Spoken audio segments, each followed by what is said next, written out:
This is Glenn Henderson. Welcome to another podcast episode of At Times Win with Glenn. And I even been introducing impossible business solutions, which we're going to be talking more about in the many days to come. Impossible business solutions. And what's really fitting for impossible business solutions is to a company that I founded, and also with my guest here today with me, Jim Chambers. It really more of a friend than guest. But in the context of an impossible business solution, we have been kicking around a topic, and actually, I had an opportunity where Jim spoke to a board that I sat on, and it was on the topic of being mission driven. And so, first and foremost, Jim, thank you again You're for welcome. being here with me. You always are here and available, and we are in tandem. But thanks for joining me on this episode.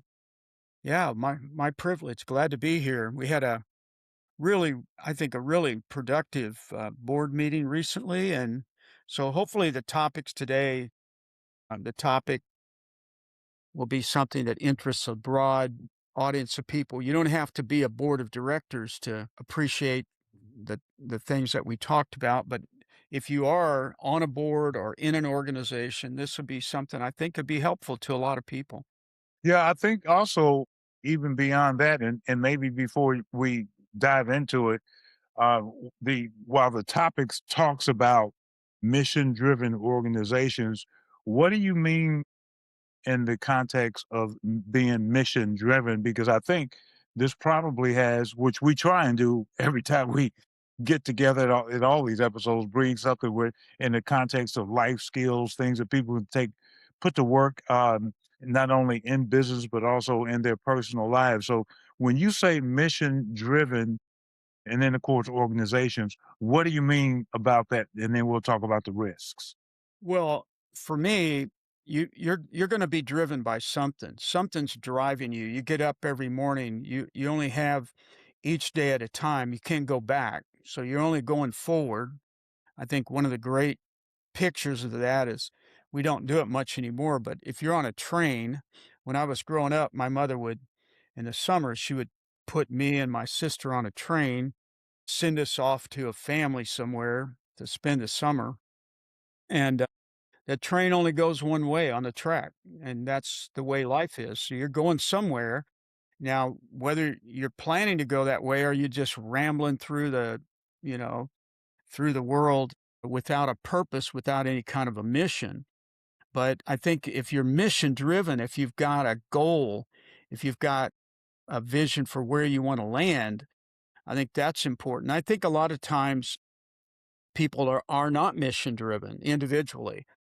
I know it was I'd give you one example. When I was growing up, I wanted to go to college. No one in my family had gone to college, and I really wanted to go, and I had this in my head, I had this image of graduation, right? I got an image in my head. I'm walking across the stage. I'm gonna graduate. I'm gonna be the first or one of the very first people in our whole, family to ever do this. I had that in my head and I got disrailed with it a little while, got off track.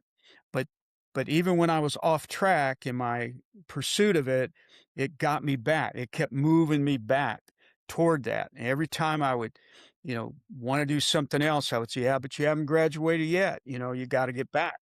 And so I think a lot of times that's a good way of looking at it. I had a goal and I kept, things would get hard, I wanted to back out. I wanted to drop out. I would get this in my head. I would get this vision in my head of I'm walking across the stage. I'm getting my degree, that kind of thing. It wasn't an ego thing. It was, I want to do this. I felt like I needed to do it. And then when I became a Christian, really got focused on it. I wanted to be like Christ. I wanted to focus my attention on that, and that was a driving force. In an organization, it might be marriage, it might be having kids, it might be a career path, whatever it is, but if you can get that image in your head that there's a mission you're on, then because life's full of all kinds of distractions. There's a million things to distract you. And so I think for me personally, Being mission driven is to have a focus, and that no matter what little detours you have to take, it helps focus you back. So, and then switching to an organization, so many times over the years, organizations kind of lose their focus of what they're trying to accomplish. Mhm. I was talking to someone this morning about this. It's very easy for organizations to be hijacked by personal issues. People come into the organization, they get involved and then they kind of move it toward their own personal interests or gains. But if you're mission driven and you keep that mission out in front of you, then I think then you're more likely to accomplish what Right. what you intended to Right. do. Anyway, you may have, yeah, I mean, you got your own perspective on that. Yeah, well, before we get into it, and let's do that.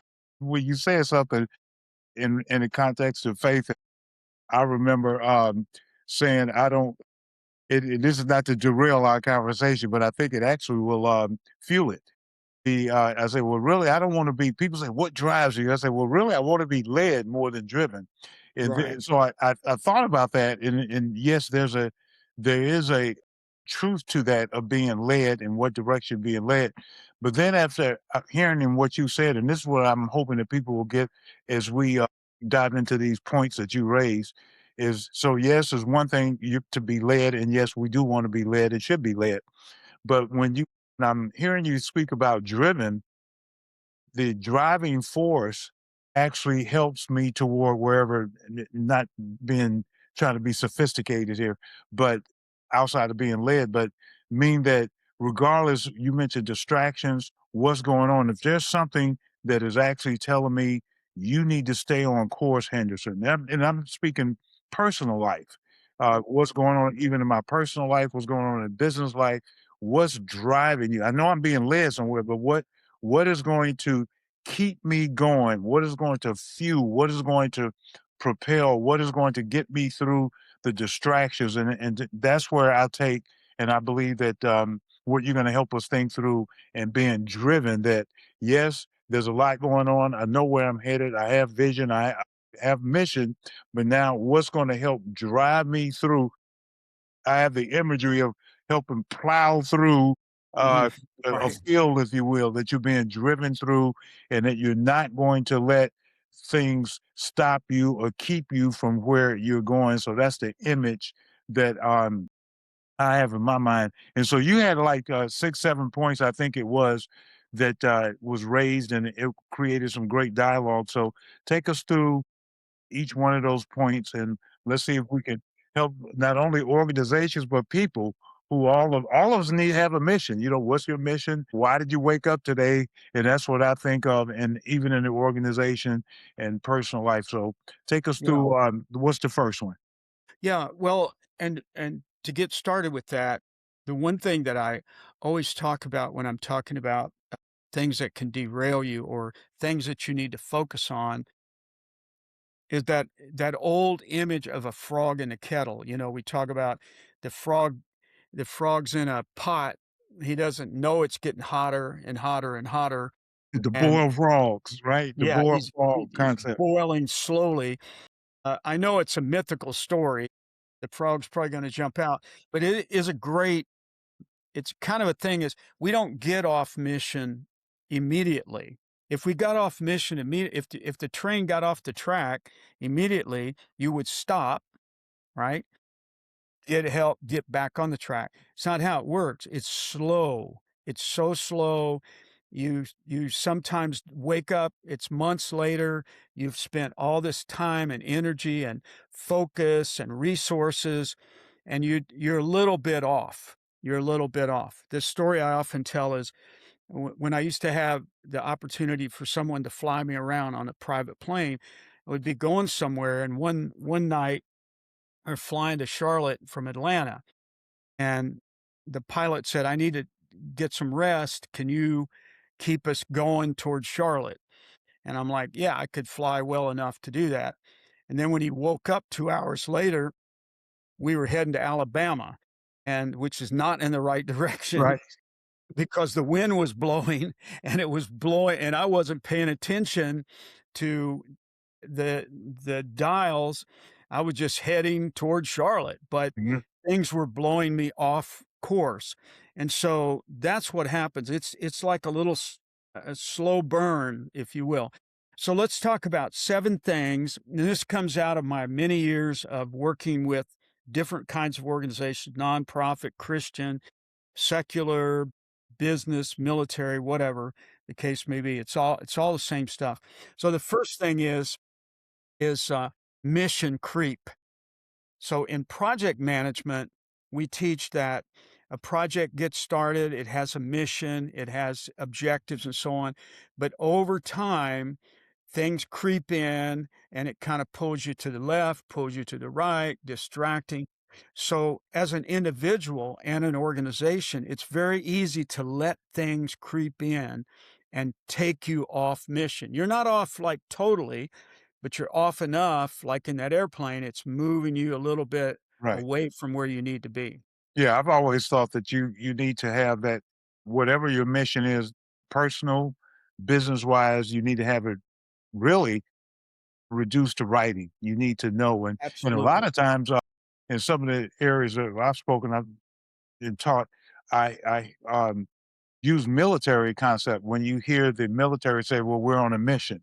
And Mhm. so they know exactly what is that mission, and of course, you have adversaries, you have distractions, you have all types of things that are going on.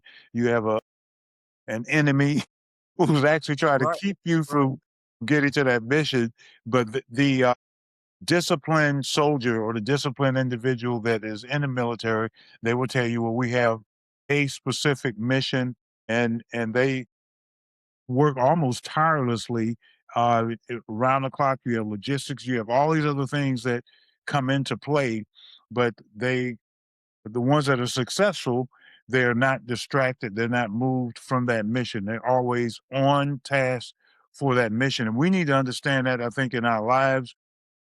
What is the end goal, purpose, what is the mission, and then not let that change. Mhm. And I think that some of the best practice organizations, at least that I've been around, and what we've tried to do in our own business is we would state it was really the why. What is your mission? Why? And to your point in creep, it needs to be the same and not change from day to day because of whatever's happening or whatever has happened.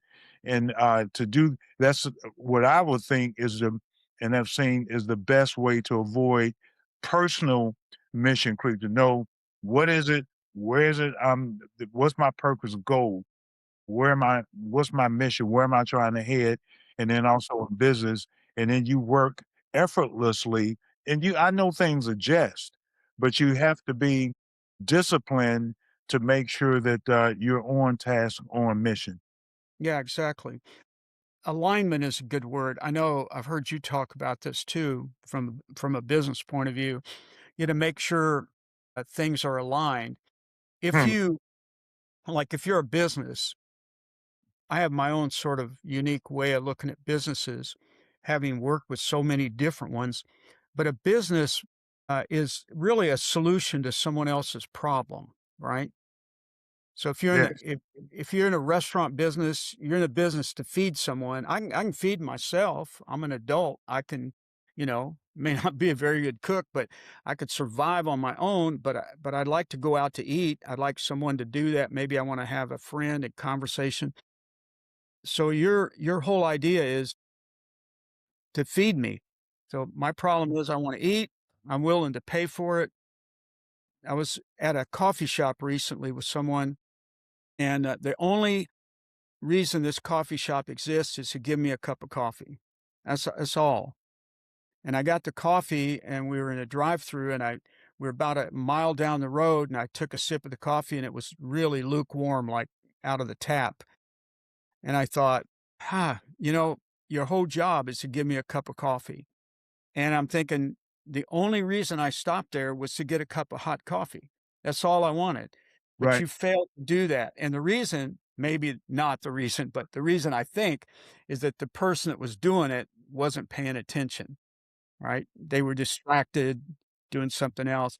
They could have easily checked to see if the coffee was hot. That's mission creep. Something else is creeping in, taking your attention away from what your personal mission or your business. So mission creep, it's a real thing, and you have to watch out for it because it'll get you off. Yeah, I was gonna say, yeah, that analogy that you just used, and certainly in business, and I try, and as you said, alignment, I try and in our business, always make sure that people understand what is the mission or purpose, where are we headed. Same thing in relationships, marriage, for example. I've been married a number of years, and you can let and it happens so frequently. So we try to make two applications here, which is why it's actually called impossible business solutions or Impossible is impossible right. life solutions. But if I can understand the purpose, why am I here in a relationship? What is the purpose? What is the mission? It's not for me to have my way. It's not for me to overcome. We talked about this in the context of success, but is for both to win. And so what is the mission? And certainly in marriage, the mission is to win, for both. Mhm. We're here Right. together to win. What's the purpose in our business when you bring people in and when you say alignment? And so is to service the customer. When we service and meet that need, then we win. And Right. so I have to somehow figure out how do I get to that we win, not my way, not necessarily your way, but together. And when I'm hearing you talk about mission creep, oftentimes that gets derailed when we allow personal things, and I don't want to get ahead of myself. I'll let you guide us there, No, but it that's does fine. get derailed, and then all of a sudden, the reason why we're here is no longer we're not driven. We should be driven. Mhm. Alignment. Why we're here together. Why we're in a room together. Why, just like on this podcast. What are we on? Why are we on this podcast together? What is the mission? What's the topic? What's the purpose? And not let other things distract us. And we can get off on tangents, but what's the mission? Well, and there's a biblical, principle at work there too, I think, that works in marriage, business, personal relationships. Put other people before you. Mm, It's a basic thing. Consider other people above yourself. So well, in a marriage or any kind of relationship, whether it's a friendship, romance, whatever it is, if you put that other person, their interests, their needs ahead of yourself, always. Now I know, we're self-centered and all this kind of stuff, but if you consciously think this is how this should go, I know in the years that I did marriage counseling and so on, when we were together in Atlanta, sometimes I'd have to, focus on that in the context of church and so on. And it was always selfishness, always. I don't care what happens. I don't care if it's a crisis in a relationship, it's generally selfishness from one side or the other or both, right? So in business, if we put the customer ahead of ourselves, if we put our employees ahead of ourselves, if we're always there to serve, not be served, then we will be served.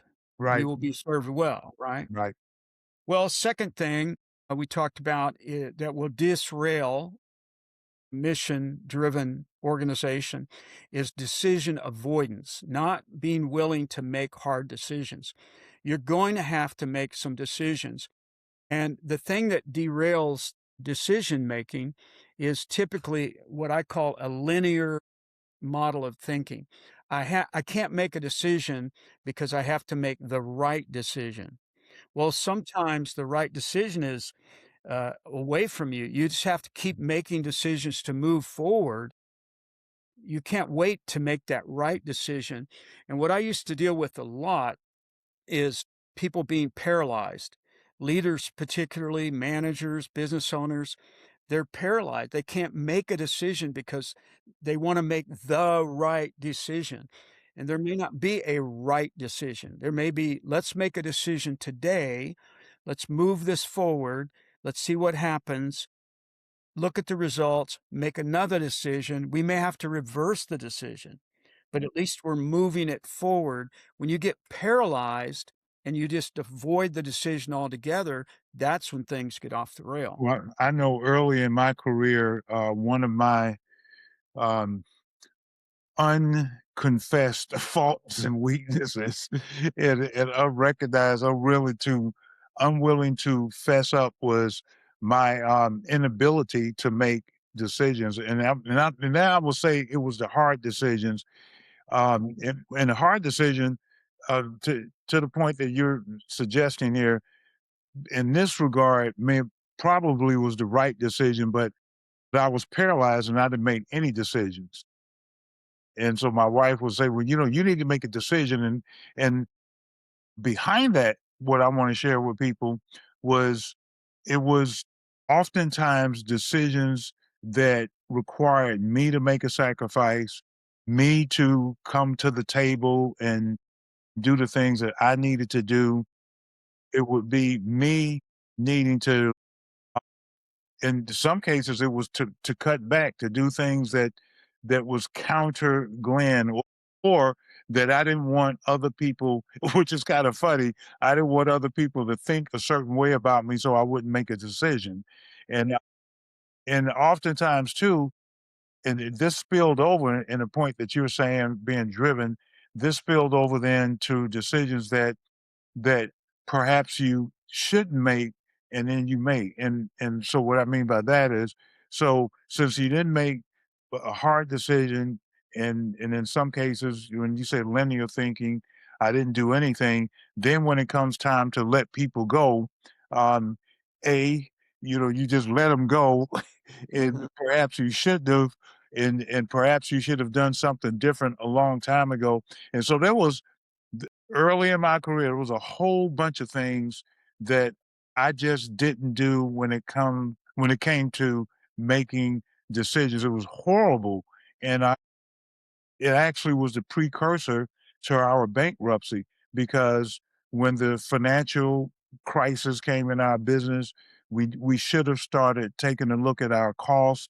We should have started, and not just people, but we should have taken a look at how we were organized and had I if I was focused on a mission to the point that you're saying, being mission driven and putting people first, servicing the customer, there would have been some of the hard decisions that I would have made that said, you need to you need to change this, you need to cut back here so that if you make that change, then you can still perhaps move in a positive direction toward your mission. We would have boiled frogs. We sat back and we saw our lives completely fall apart very slowly. It probably happened rapidly, but Mhm. it was very slowly, and oftentimes, if you would speak to my wife and partner back at the time, she would tell you, "Well, Glenn, you have got to make some decisions." Then I will say some of the hard decisions, it may not be in our eyes what we think is the right, but it was better than no decision. Yeah, because no decision is a decision, and it's often a disastrous decision. Yeah. And I think that, again, the frog in the kettle image, I know in parenting, I didn't know how to be a parent. I was raised by a single mother. I didn't know anything, period. I started reading books. I started trying to figure it out. It's complicated.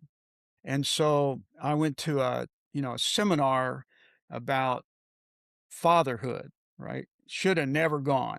It should Right. it's just it's the most painful thing. The guy opens up, he goes, "You're the problem. I Yeah. if there's problem with your children, you're the problem." And I'm like, "No, no, I'm not the problem. It's these people that I birthed into the world. They're the problem. It's the school system, it's the government, it's the culture, it's the spouse, it's the Yeah. neighbors, Yeah. the people they're hanging around with." And this guy's like, "No, no, it's you. You need to make some decisions about how you're parenting, how you are parenting, not how the neighbors are parenting, not how the culture." And I remember sitting there the first day of this, and I'm like, this guy's so wrong. Well, the truth is, I was the one that was wrong. It starts with me. And so I had to go home and confess that I didn't know what I was doing and get back on track. It's amazing. I know a couple times you and I have talked about this online, but someone may not have heard it. But it's amazing that the moment you realize you don't know something, other people can pour into you Right. wisdom Yeah. and knowledge and understanding. If you know everything, they're not going to help Yeah. you. You certainly But it's certainly not the smartest person, have to be all the smartest person in the room. I was thinking, and I heard this, thought before we go on to the next point is that I think I have it quoted properly, but somebody say, "Easy is the enemy of progress," or "Easy is the enemy," and so I have decisions to make, and I'm always thinking, "Well, it's the easy." If it was easy, it would be, everybody. It's right, just so apparent, that's but right, it's no, there's a decision that needs to be made, and typically, the reason why I didn't make it is because it was a hard decision, not easy, because all of the easy was, we just, "Oh, yeah, that's the easy thing," and usually the easy thing to do when you talk about mission driven is to run, to hide, to not right. do, to not step up, and so I do know that early in my career, the easy way out, but it was the hard decisions. And so I think that what I'm hearing you say in linear, the whole linear concept thinking, and then nonlinear, that easy and decision making and hard decisions, that you have to make a decision and don't be thinking what I should be doing, being mission driven, is no, is not going to be easy. It will be hard. And you need to make those hard decisions. And that's one thing that we didn't do. Yeah, same here, both in business and family. The third thing in the topic we talked about was this lack of change management, along with decision making and staying mission driven, is the idea that you are going to go through change. Tomorrow is not going to be today. So things are going to change tomorrow. And so they're either going to change on purpose and you're going to take advantage of that, or it's going to happen anyway by default, right? It's like I said, no decision is a decision. Well, in change management, everything's changing all the time. The world's changing. I like this one comedian. He's hilarious. He goes, "Look, if you're an adult, you've figured out you're not going to really change the world. Okay. So relax. You've tried to change the world, you've tried to change everybody else. It's not happening. Get used to it." So, change management is to change those things that can be changed, manage those things that can be changed, look ahead. That's what planning is good for. And so, having a change management model, and we're going to put one up for people that can, if you're a business owner, we're going to give you a free one on another podcast that Glenn and I are doing. It's one that was developed. I developed it over about 20 years working with different organizations, and it's been used extensively, very, very useful. You can adjust it to yourself. But I think that's it. Lack of change, being willing to make changes when they need to be made. I'm going to use an example. I've been a writer most of my life, writing, helping people write books, curriculum, all this. You know what the hardest thing to do in writing is to start, to get. Yeah, right. And so, I would tell students of mine, doctoral students who are working on research or people working on a research paper, get up in the morning, get your coffee or whatever you're going to do, and write something. Okay. Because otherwise, the rest of the day, you're going to avoid this because you're going to avoid the hard part first. You always avoid the hard stuff. If you're going to exercise, That's right. exercise early, because by afternoon, you're going to want to take a nap. You are not going to want to go to the gym. When it comes to changing things, change management, whether it's personal or professional, get on it early. Go ahead and get the change in place. Go ahead and make those phone calls.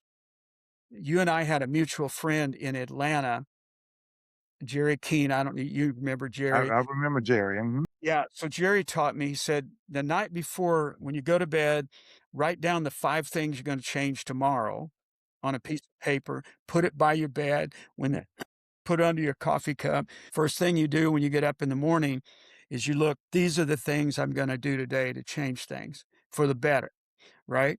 Get it done first because it's not easy to do. Yeah, it's interesting. I was writing myself a note. I said I remember that the old saying that give me the wisdom to know what I can change, the wisdom of what Right. I can't. Of course, the wisdom to know the difference between the two. And so, this whole topic on change management, I think we're going to tee that up for an entire discussion. But the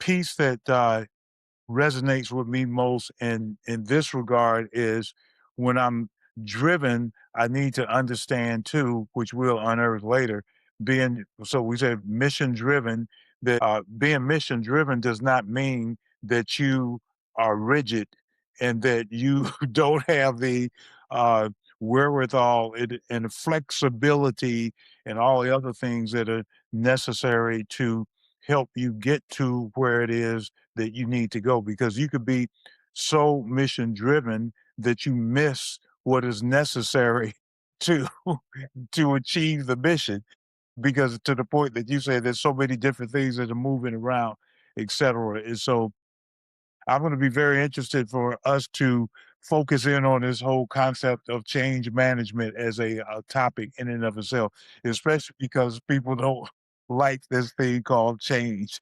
Yeah. What's the other point, Jill? Yeah. The, well, when we get into that, we're gonna talk about being firmly flexible, Being right? firmly flexible. Right. This I'm gonna be firm about. I'm not changing this, but I've gotta be flexible. That brings us to this 4th thing of organizational complexity. So as an organization grows, it gets more complicated. It's just the natural growth of things, right? If you're starting your family, right? The first few years, you're getting adjusted. If you're married, you're getting adjusted. You have 1 child, things get really complicated fast. I wanted to have 9 boys. That was my goal. You know, I had 1. I decided that isn't gonna work for me because I murder them all. It gets complicated taking care of 1 baby, then you think about taking care of 9 or 10 of them. In a business, you get started, things are pretty simple. You start an organization, maybe a nonprofit. You're very focused on what you're gonna do. It's pretty simple. You're out there doing it. All of a sudden, you wake up one day and you got this organization that's getting out of control. It's growing out in every direction. And so the key to organizational complexity, from this is from my experience, is you've got to always focus on making things simple. Go back to simpler. So I have this 2 principles that I use. Same is better than different, and simple is better than complex. So in doing, and I know you've been spent a lot of your life working through processes of how to deliver business solutions to people, which is, our partnership on impossible business solutions. I know that sounds contrary, but both of us having been in business, having worked with businesses, it sometimes it seems impossible to do certain things, but the real winners in the business world are people who do the impossible. Right, right. They figure out a way. But if you examine those best practice businesses, a lot of what they do is they do the same thing over and over. They're very good at what they do. They stay focused on that mission. Yeah, I They think that's streamline their processes, yeah, I and think they that make things simple. Yeah, if it's hard, the reason people hate customer service to call in is because I gotta go 14 layers deep just to get somebody to talk to, right? Simple is better. Used to, you pick up the phone, you call customer service, you get a person, right? Now you gotta go through layers after layers of stuff. So complexity will run you. It'll run you very quickly. the I think what I'm hearing you say too, and which I've adopted years and years ago, these rock what I call rock solid principles in that same is better than different, and different flexibility and difference of variety and all those things are very, very good. But in the case of the mission, in the case of the non-negotiables, in the case of values, they have to be the same no matter where it is and what it is I'm doing. So that same is better than different. And then the Yes. same at times process in terms of getting the execution and the systems in place or where the outcome. So if the mission is, I need to make sure that our mission was to make sure that we exceeded our customers' expectation. That was the mission. Exceed, not meet, but exceed. And so every time we say, well, it has to be the same, not different. We want to see how if we focus on how do we make that the same and make sure everything's aligned, then your linear thinking, decision making, everything that you just said. And what's interesting that we tried want to share with people, lastly, in the same context as what you said about, and I've had this in my curriculum years ago about the simple complex. So you're absolutely right. When you start a business and you're doing things well, it's, life is simple. It's usually just you making cakes or you cutting lawns, it's a small business, whatever it is that you might be doing, and you're good at it and it's real simple and it's just you. And because of that, it attracts more people because you're good at what you're doing. And then all of a sudden, things become complex because you have more volume, there's more things to manage, there's more people involved. And so the key to what we're saying here is you've got to take now, because you were doing things so well and it attracted business. Now you have to figure out how to take all of this new stuff that has become complex and make it simple again. And if you don't, then Yeah, if you you're lose gonna track of the mission, so if the mission is my job here is to make sure it was the same job when I had one customer, it's the same job now that I have 100, and that is, how do I exceed their expectations? And if I can't exceed the expectations of the 100, then I need to scale back to the 1 or the 50, what have you, until I figure out this simple to complex. Same thing in marriage that you can't undo children, but maybe you could think about right. you Yeah. could think about, well, wait a minute, you need to understand that concept that is going to be exponential in relationships, both in family. So it's taking that this mission driven, not even as you. I wish I had known this years ago, but you're absolutely right. Is staying focused on the mission, not being unflexible to the point that you just said. But when I have the marriage, what's the mission? Now you have one child, same mission, two, same mission, three, same mission. But the question is now more complex, but don't let the mission change. Don't let it creep and don't be like that boiled frog. This, especially as people sit in marriages and you say, well, you look hot today. It's because they've been boiling and they have not adjusted to what is, there, so this is good. Well, yeah, and you bring up a good point. I remember, well, you were part of my life when the Institute for Organizational Leadership started, and we got our first customer. So excited, and we delivered. Our mission was to improve the organizational effectiveness of our clients. That was our mission. If we could come in, we can help you plan, train, organize, whatever we needed to do to improve you, the way you operated. That was our mission. And we got our first customer, paying customer. We had unpaying customers. But then I'm thinking we need more customers. The problem with that is more customers means more complexity. I remember having 15 customers that I'm servicing myself, and I'm drowning. I think I'm going to die. I'm going to have a heart attack. And even my doctor was like, "You need to calm down." I'm like, "I can't sleep. I can't eat. I can't focus." because it's like having 15 children. They're all different. They all have different needs at different times and so on. And I was running around like a, a mad person trying to satisfy all of these various things. And I forgot what we were in the business to do. And I had to scale back and back up. And I think we went down to like 5 really key customers that we could service because I was just by myself. It was just me. I didn't have anybody to delegate to but myself. And so it's just a key thing. And we're going to do another session about all of that. Let me get to number 5, the absence of generational leadership. And this is what you touched on a minute ago. When you start having to add staffing, you adding other people to the organization, and particularly nonprofits suffer from this.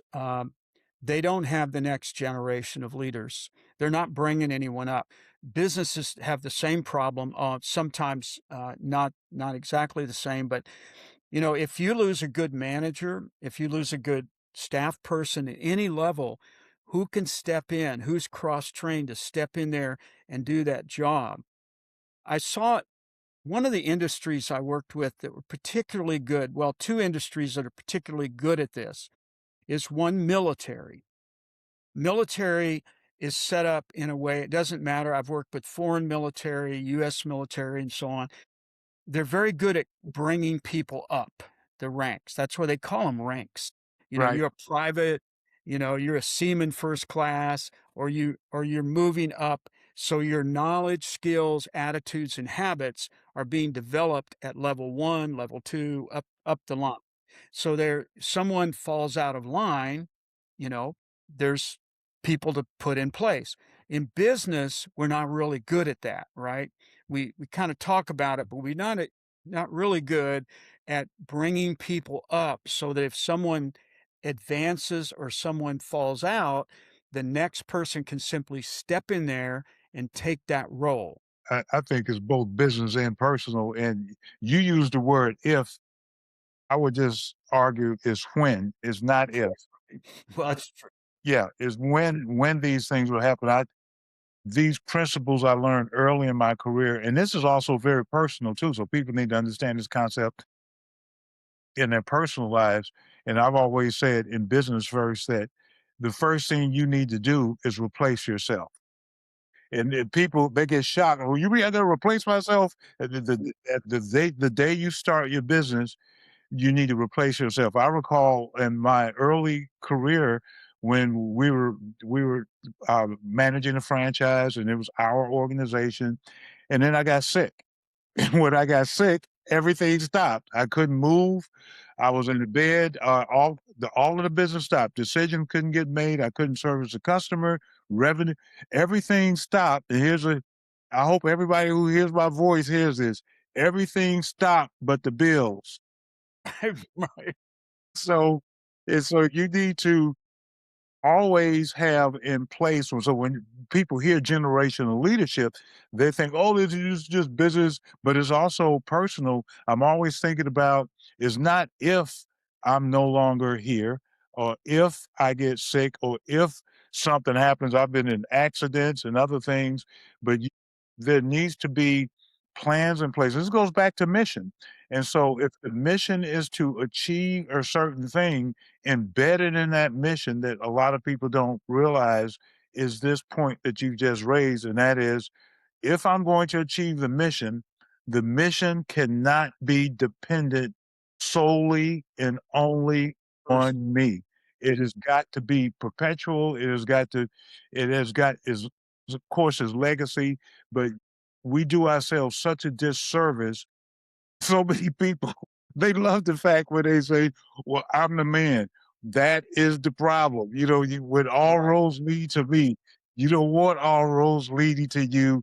You want to be in a scenario where businesses, particularly where you're grooming people, where, um, as a matter of fact, you don't, it just amazes me how people, and I know it feeds the ego, and they say, well, I've been through all this stuff and I want to be the person, but to sit at a table and to be able in the boardroom as I've been in, and to sit in my boardroom and just listen and let other people talk is the place that you truly want to be versus you're there making all of the decisions.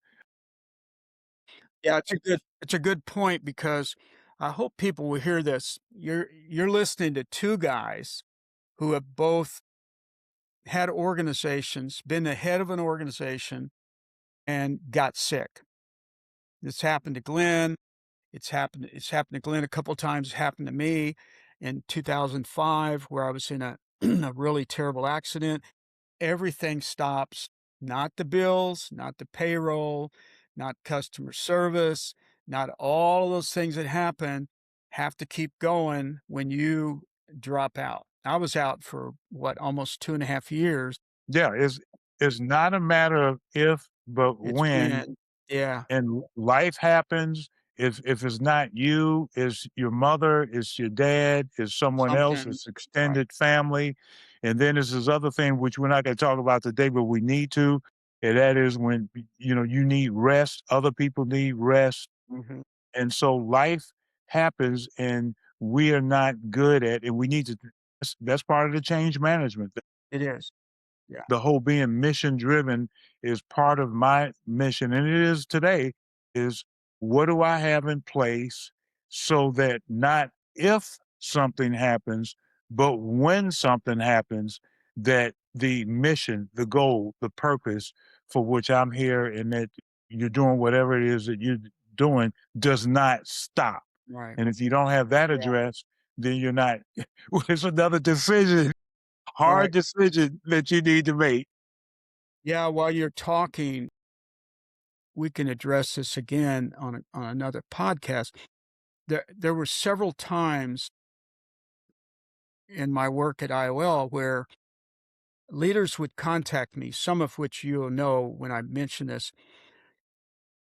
Large organization, doing great work in the world. The leader gets sick. We've worked with some together where cancer, particularly, sets in. The founder of this organization is now not going to recover. We know that. And then I would get a call. They would say, "Hey, listen, can you come and see me?" And I would always dread this, but I knew what was coming. And I'd go and they'd say, "Look, I need you to help us get this organization sorted out because I've only got a certain amount of time to go. There's a timeline here." Well, in reality, we all have a timeline, right? We don't know when we're going to exit the planet. But in those cases, and I've had 4 or 5 of them in my career, people call, "I got a diagnosis.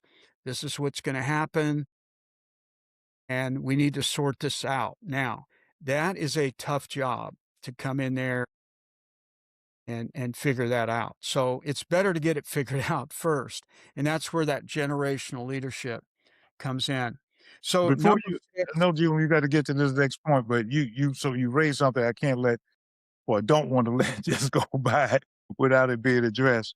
But the point of this entire dialogue that we're having now in terms of being mission driven is to get these things lined up first and foremost when you're not under pressure, when you're not in the boiler cooker, because the the worst thing that anybody can do, which I try and teach and tell and preach and all those words, is to avoid making decisions when you're under duress, when you're under pressure. And most people, we know I think probably if there's not a whole lot of 100%, but this is probably 100% of people that can tell us stories about when there was let's say, a death in the family, and then the survivor was under great pressure and they had to make decisions. And then they look back and it was the wrong decision. And then you got family members and everyone else. And then you have all of well, how come or this should have been taken care of early, et cetera. And so these types of things, when you're speaking of preparing for and having things in place and being mission driven. These concepts needs to be put into place before something happens, and I'm hoping that people are getting that and not while in this way. That's why in your will, the first opening statement is my name is Glenn Henderson, being of sound mind. Not that Right, you were under duress, not that right, you were being forced, not that you were being pressured, but that right. you were thinking things as best as you possibly can, thinking through them clearly. And we're trying to give you everyone of the sound of our voice at this podcast. We're trying to give you concepts that you could put into practice while you with clear thinking and not under duress. So go ahead, Jim. Yeah, right. No, I agree 100%. Contingency planning, I know in Rock Solid Principles, in that curriculum that we developed years ago, we talked about contingency planning. You can plan contingency. Read the book of Proverbs. It's all about looking ahead. You don't have to be dumb. You can learn by observing what happens to other people, and then you can plan accordingly. Solomon talks about that repeatedly in there. Okay, number six, transactional versus transformational leadership. So let me define the two real quickly. Transactional leadership is about setting goals, objectives, focusing on, goal assessment, goal achievement, and so on. And that's important. But we also need to focus on transformational leadership, which helps to encourage, inspire others to do well, right? So it's not one or the other. If you're in battle, if you're in the military and you're on a mission and you're getting fired upon, you need transactional leadership. You need someone to tell you what to do it now, do this. It's no time for discussion. It's not open. We're not having a meeting.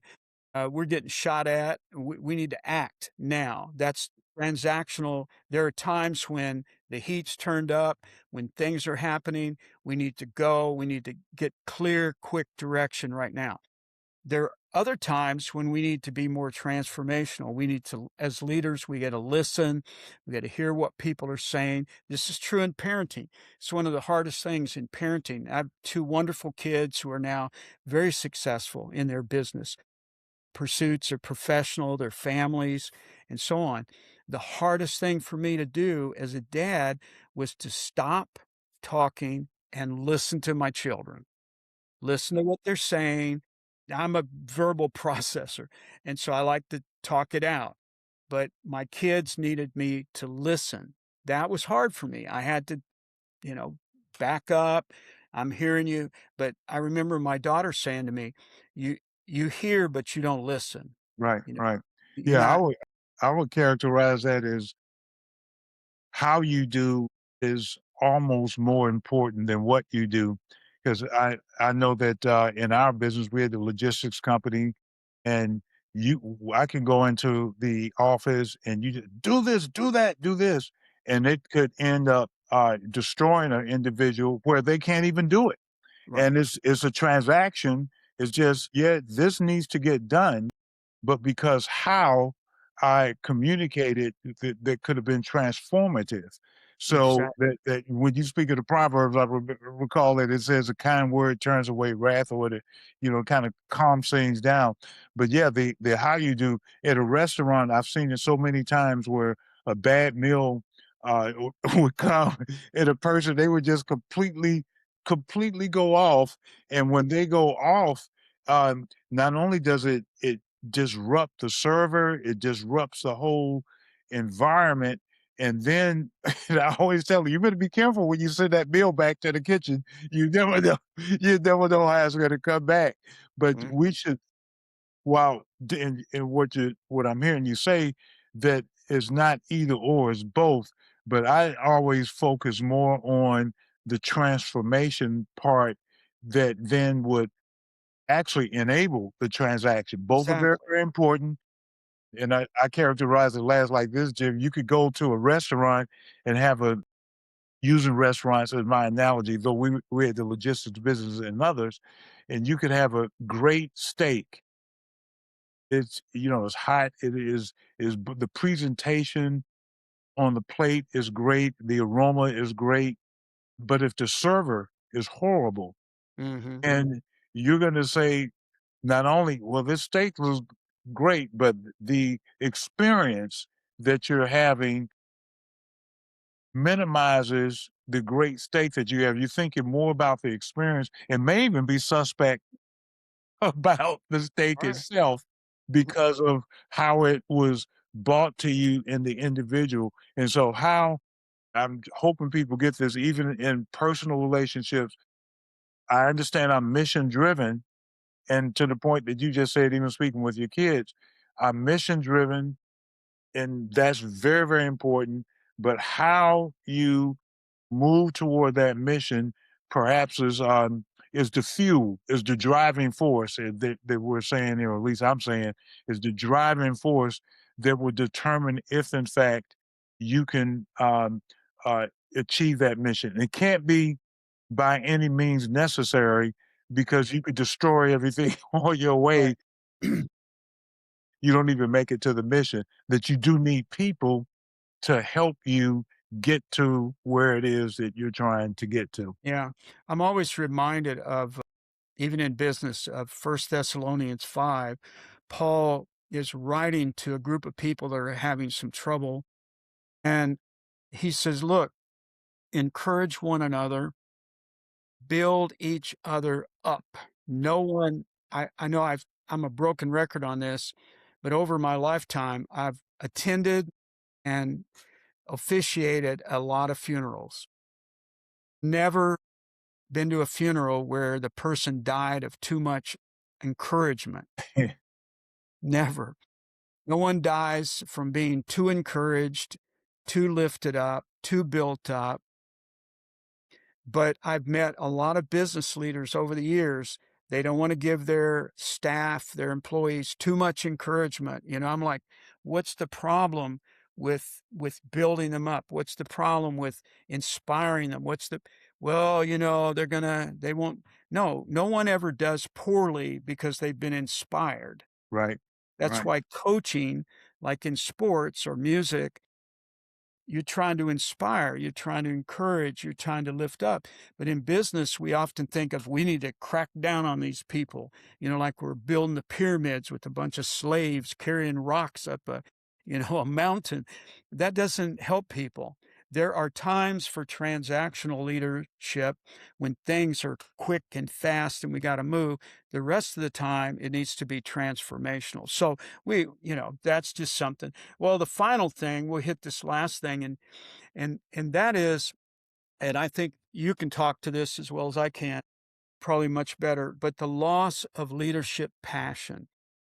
If you've been in any kind of leadership, and again, it could be your home life, it could be mom or dad, it could be grandparenting, it could be running a business, being a teacher, being a professional of any kind. It's easy to be excited on the front end of it. But then when things get tough and it's the long haul, it's not the 1-mile sprint, it's the 40-mile hike that you go on. I used to do this, when I was working as a doctoral professor. Only a small percentage of PhD, ThD, ED students, only a small percentage of these people make it, because they get all excited, they're gonna get this terminal degree, and then they get to that last couple years, which is the research and the writing, and it's tedious, and everything has to be correct, and the way I got through it, quite honestly, I had a professor that I worked under, and he looked at me one day. I was in grad school, and he said, "I think you're missing the point." And I'm like, "All right, you know, that's normal. That's normal. what am I missing?" He said, "It's not about you. This is not about you now. You've already you got your coursework done, all of that. It's time for the hard work. It's now about the university. If this isn't done correctly, they don't get funding, they lose their reputation, etc. Nothing that's going to happen now, the next 2 years, is about you. You need to change your mind about this. It's all about the organization, the university. They're not gonna let you graduate with a doctorate degree just because you want it. You gotta do it their way, and that was I had lost my passion. I was like, "I'm gonna give up. I'm gonna throw in the towel. This is too hard. Nobody's appreciating me, for what I've done." And he really helped me to get refocused again. And if you can lose your passion for something, you can lose your passion in business, but you can regain it as well.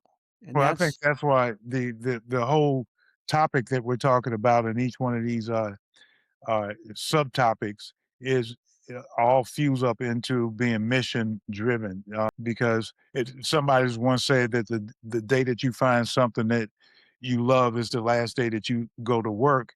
And so, well, actually it's the day that you find something that you love, you're going to actually work more.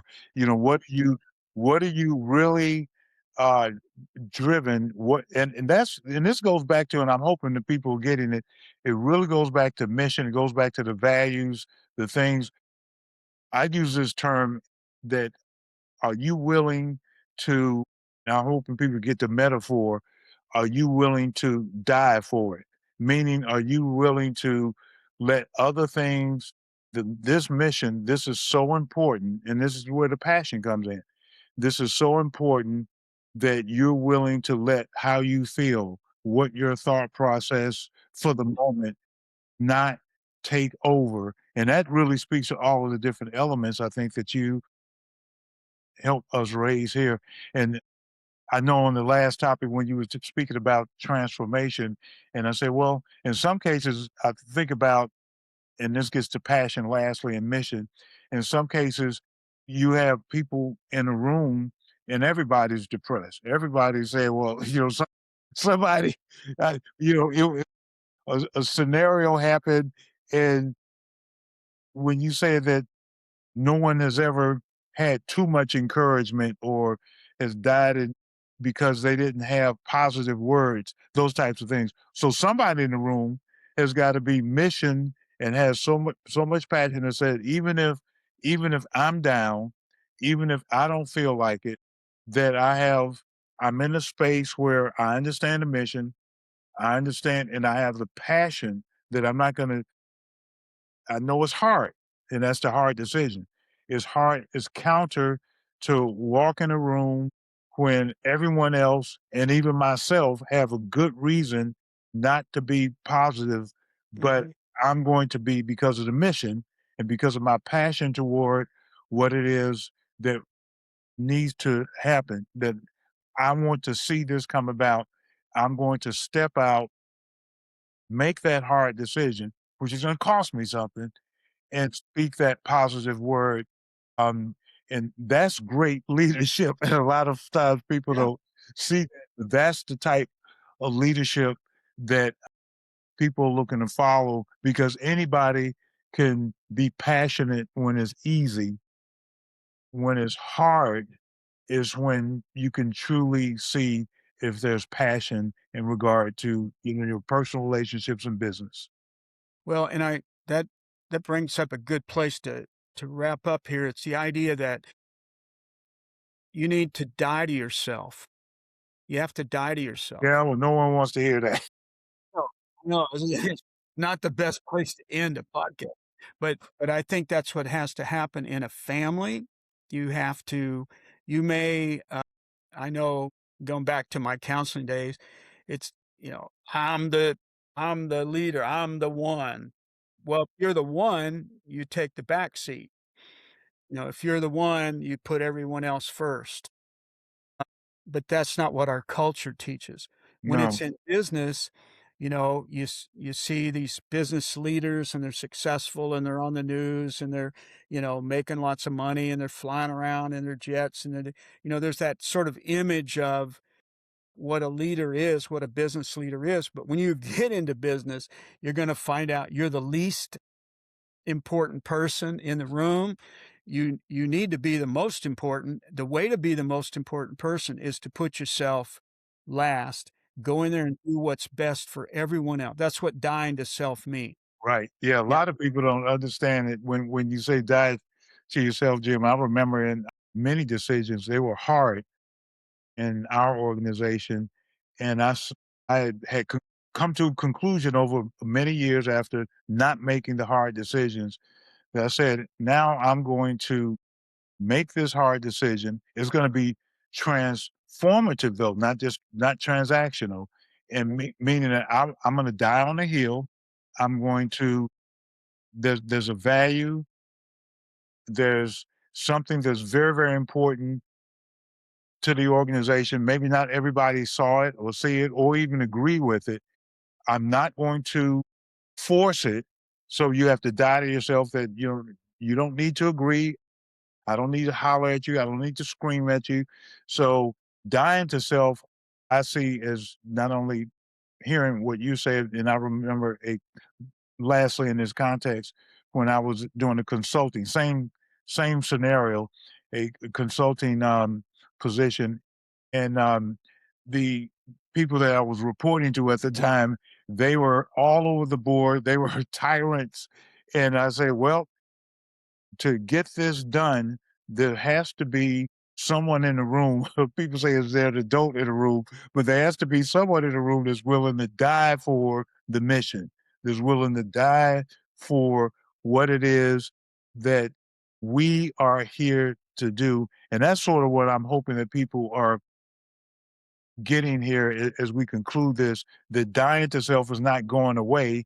Dying to self is not necessarily having it your way, but is certainly, as I've seen it over the years, the effective way, this transformational, is when you die to the things, and this made me wraps it up for me, to the things that causes mission creep, that is the linear thinking, that is loss of passion and all the things that you've spoken about. And so dying to those things that will keep me from achieving the mission. Am I willing? I don't have to have it my way, especially if it is going to keep me and us from achieving that mission and that goal.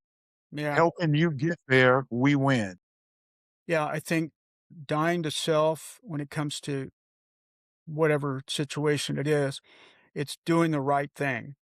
You do the right thing. And that is generally meaning moving yourself out of the way. Do the right thing. You can do it. It's not going to be the easiest thing to do, but and if you've ever had to do it, if you've ever had to swallow the pill, take the blame for something that's not your fault, but you're in charge, so it is Well, your fault. You know, see, you take, you you started know, another podcast, which we won't do, but yeah, the you'll problem do it. now we're gonna have to do. I'm gonna write myself a note, and I'll be disciplined to this. I think Spike Lee did that movie years and years ago, Do the Right Thing, and the problem with doing the right thing is is is the rest of it. I'm going to do the right thing in my own eyes, and so what is Mhm. the right Right. thing, and That's right. we need to um, bring that up, and we're going to tee that up for our next podcast. So, Jim, you, as you always do, not only help us think through some things, but you spur on for other conversations, and I do very much appreciate you helping me. And when we talk about win with Glenn, we're going to win together. You're not winning because you're with Glenn, and winning with Dr. Jim Chambers, as we've been talking about here with our audience on mission and being mission driven. And I hope that the people have gotten something that not only they can take home and don't drive it in with your children. Now that we understand we need to be transformative, and don't drive it in with your staff, but that you are going to make the hard decisions and make some decisions and just learn how to make decisions and throughout all these different topics. And so thanks, Jim, again, and I look forward to our next time. Yeah.